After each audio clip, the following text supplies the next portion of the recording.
Hi everyone, welcome back to the channel. So today we're going to talk about the idea of reading books on their own terms. So, as I've said before, anytime I try to make a plan, like the universe will do something to kind of throw a monkey wrench into the works, and that's basically what happened. I got really sick, so that's why I've been gone for a while. But I am starting to feel better. I still have like a lingering cough, but in general, I'm still feeling, I'm starting to feel a lot better. So yeah, we're going to get back to talking about the Cosmere, and then when we finish up actually talking about when in truth, then we're going to move on to some other stuff. So yeah, with that being said, make sure you hit the like button, subscribe to the channel if you haven't done so already. If you're interested in supporting the channel another way, you can check out the Patreon. The link is in the description. So with that being said, let's begin. So this idea of reading books on their own terms, I kind of want to talk about that idea a lot because it basically has a lot to do with a lot of the commentary I'm hearing about Wind and Truth. It seems to be a lot of failed expectations and a lot of like people's ideas not happening, so they're like getting mad about it. So I think this is kind of a thing that's become common in media in general, like not just with books, but with a lot of movies and TV shows and stuff. It's kind of like a media literacy thing. And I kind of want to talk about what I mean by like reading something or approaching something on its own terms. So when we read books on their own terms, we really like just kind of go on a journey. Ironically speaking about Cosmere, this journey before destination. So we're allowing the writer's writing style and like their world and their rules and their context and everything to completely immerse us into this world. So we need to completely basically give over our thoughts and opinions over to this story in order to fully experience it the way it's meant to be experienced. We kind of basically got to leave all baggage at the door when you go into it. So that's kind of on a whole, that's more or less what I'm talking about.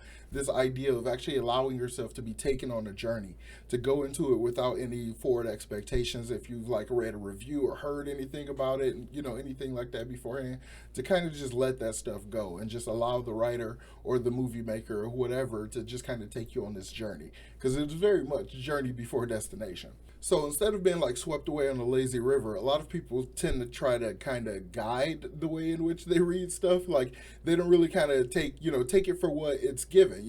They don't really just kind of let the journey immerse themselves into the journey and just go on on a journey. God, I keep saying it.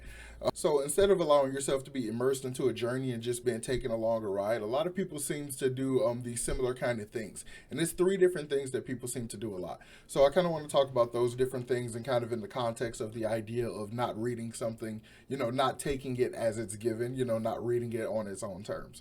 So one of the first things that I notice a lot of people do, especially in context of Stormlight, based on a lot of commentary and stuff I've read in like Facebook groups, is skimming. A lot of people will literally skim through the book.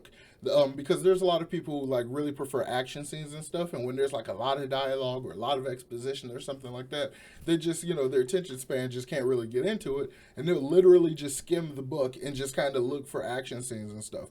They'll just like oh cool, nice little chapter drop.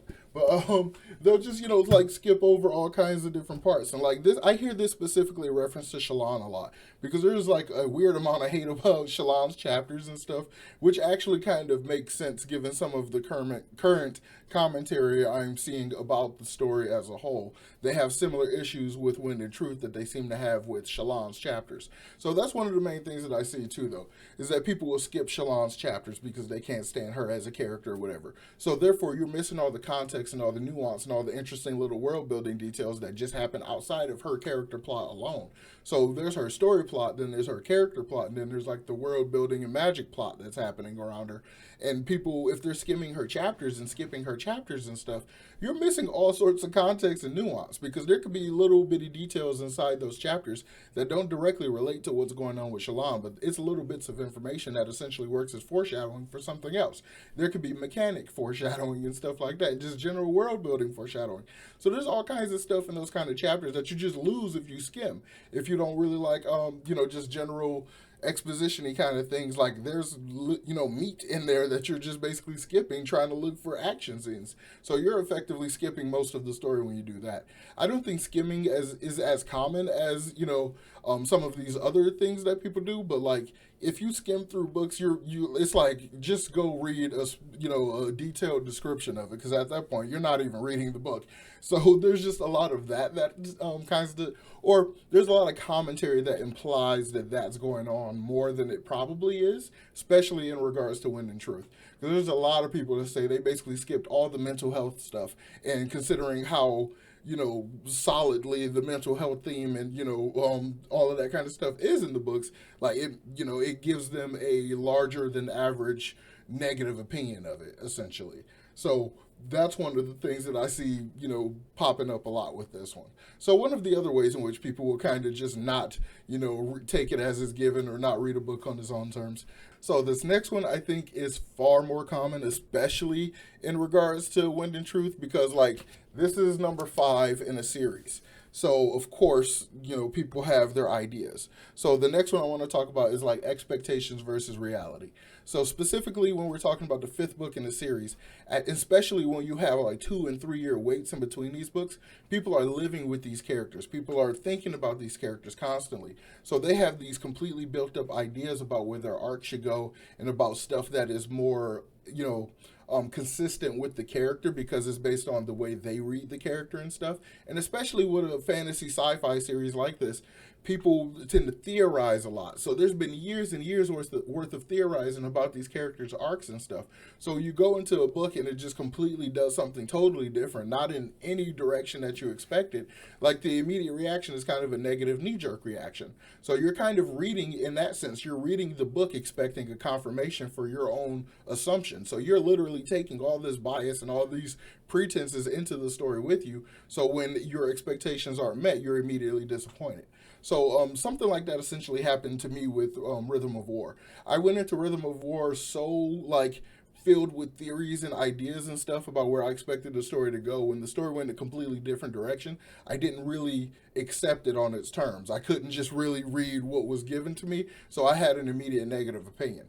And upon reread, I enjoyed a lot more, and I kind of understand what the character, what's happening with the character, what Brandon's trying to do, and all this kind of stuff with the different characters. Granted, some of the other books are still, higher on my favorite list than Rhythm of War, but I have a much greater appreciation for what's being done with the characters and the story and all that kind of stuff when I truly read it on its own terms instead of taking all my baggage and expectations into it. And I think people did that heavily with Wind and Truth. I think that was a big thing, especially with Kaladin's arc, because so many people, including myself, we just kind of assumed he was going to be a bigger part of the contest of champions. I knew early on he wouldn't be the champion, but at the same time, I'm like, won't he be the champion? How can he not? There's like a lot of that kind of stuff. So even when you try to let your expectations go and try to remove them all, sometimes they still will stick with you. And it'll happen in such a way where you might not even be conscious to it. So I think that is probably one of the biggest cases of what's happened with Wind and Truth. There's a lot of expectations. There's a lot of build up and there's a lot of hope. There's a lot of like interest and stuff like this. And then some of these other ideas and stuff that people have, their expectations or their fan fiction, essentially, their thought about how the plot should go. Some of those instances, that might even be a more interesting version, especially to them, and probably even to, wider numbers of the fandom. Like, their alternative take might be more entertaining to a lot of people than what Brandon actually gave us. So, even in that context, you can kind of read what's given. You can kind of experience the book on its own terms, even still, and still come out with a negative opinion, because just in general, it didn't play out the way that that you would find generally enjoyable. I think that's why I say this is kind of the instance that I think is most common among people. Like, this is probably the biggest reason for the negativity is expectations versus reality. And even when you kind of let go of your expectations, the reality of it isn't as satisfying as that, initial expectation or thought or theory. So I think there's a lot of that happened essentially. So another version of basically not reading a book on its own terms that I kind of want to talk about that I think I see quite a lot of is this idea of like productivity reading, right? So especially in like the day and age of book talk and booktube and all this kind of stuff, and people just want to be first. You want to kind of get through the book really fast so that you can put your review up, get all those views and that kind of stuff like that. So I think there's a lot of people that are also like speed reading through these books like crazy. So when you kind of speed read through them, you don't really sit in the context of what you're reading a lot of the time. You're kind of just doing it as an assignment. You're just kind of blitzing through it. And I kind of think that might happen to some of Brandon's beta readers because I assume when you're a beta reader, you have a specific time frame in which you need to finish it in order for Brandon to be able to make use of the feedback and stuff. So I would think that reading as an assignment would be something that plagues them, but also there's like kind of a flip side to it because oftentimes they get the opportunity to read the book multiple times, so that probably kind of clears up that speed read issue. But I still think there are people that are outside of like the beta readers and that kind of stuff like that are still reading these books incredibly fast because they would like to get their reviews and stuff uploaded. And I'm not immune to this. Like Rhythm of War, that might also have contributed to why I didn't really enjoy Rhythm of War, because I definitely went through that one like as fast as I could in order to try to get my review up, especially because I was early days in the channel and everything. And this time, I was just kind of going at the pace of the audiobook. Like, I don't know how you can do 60 hours and try to do that fast because there was no real shot. And again, like, I was thinking very much about my experience with Rhythm of War, and I was trying to drop every expectation I had. So I was very much just trying to go at a very leisurely pace as I was going through the book anyway. So yeah, I think that kind of productivity mindset is very much like not recommended when you're reading something like this, or pretty much reading anything at all, because again, you turn it into an assignment. When it's an assignment, it's essentially work, and then it's very much hard to enjoy it when it's supposed to be kind of a leisure thing. It's hard to like really get immersed into it and really relax and play with the themes and really see what's being presented to you when you kind of read like that.